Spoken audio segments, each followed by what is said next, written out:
அமராவதி எனப்படும் ஆண் பொருணை ஆற்றின் சிறப்புகளைப் பற்றி நான் எழுதிய பாடல்.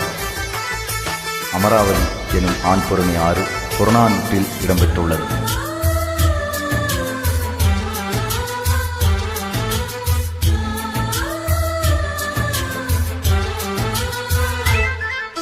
எங்கள் ஊரில் என்றும் ஓடும் ஆறிது, எங்கள் நெஞ்சில் என்றும் மகிழ்வை தருவது. எங்கள் ஊரில் என்றும் ஓடும் ஆறிது, எங்கள் நெஞ்சில் என்றும் மகிழ்வை தருவது. நீரோடிடும் இவ்வாற்றையே எங்கள் மனம் ஆளும், நன்றாய் உயிர் வாழும்.